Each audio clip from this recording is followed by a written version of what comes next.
বর্তমানে কিছু সস্তা ইউটিউবার এবং সস্তা কন্টেন্ট ক্রিয়েটর রয়েছে, সেটা কিছু রয়েছে কুমিল্লার আর কিছু রয়েছে নোয়াখালীর। তারা দেখবেন আপনার যে নোয়াখালীর কিছু কন্টেন্ট ক্রিয়েটর তারা কুমিল্লাকে নিয়ে বিভিন্ন বাজে মন্তব্য করে।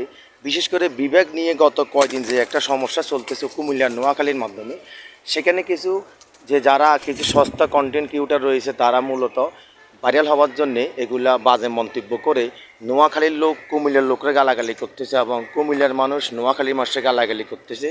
তার মধ্যে একমাত্র যারা দোষী তারা হচ্ছে নোয়াখালীর কিছু কন্টেন্ট ক্রিয়েটর এবং কুমিল্লার কিছু কন্টেন্ট ক্রিয়েটর। তো আমি যারা এই ভিডিওগুলো দেখতেছেন আমি সবাইকে বলি, যারা দেখবেন কুমিল্লাকে নিয়ে বাজে মন্তব্য করে নোয়াখালীর মানুষ, আবার যারা কুমিল্লার কন্টেন্ট ক্রিয়েটর নোয়াখালীকে নিয়ে বাজে মন্তব্য করে, আপনারা এদের ভিডিওগুলো কখনো দেখবেন না। যখন না দেখা ছেড়ে দিবেন, এখন ওখানে কোনো কমেন্টস করবেন না। দেখবেন কালকে থেকে 2 দিন পর থেকে কোনো ভিডিও ওনারা আপলোড দেবে না। কারণ এদের মাধ্যমে এখন বর্তমানে দেখাচ্ছে যে এরা 2টা জেলার কিছু কন্টেন্ট ক্রিয়েটর, কিছু আফু আছে, কিছু বাইয়ারা আছে যারা মনে করেন নোয়াখালীকে নিয়ে বাজে মন্তব্য করে।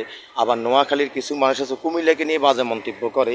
তারা বিবেককে তো ঘোষণা চায় না, মূলত বিবেক নিয়ে তারা ভিউ ব্যবসা আরম্ভ করেছে। তো আমি সবাইকে বলতেছে আপনারা এদেরকে অবশ্যই আপনারা করেন, না হলে এগুলো বিভিন্ন সমস্যা হয়ে যাবে। আর আমি সবাইকে বলি আপনারা এগুলা থেকে বেরিয়ে আসুন। কুমিল্লা যদি বিভাগ হয় নোয়াখালীর কোনো সমস্যা নাই, আর নোয়াখালী যদি বিভাগ হয় কুমিল্লা, আমাদের কুমিল্লা মাসে কোনো সমস্যা নাই।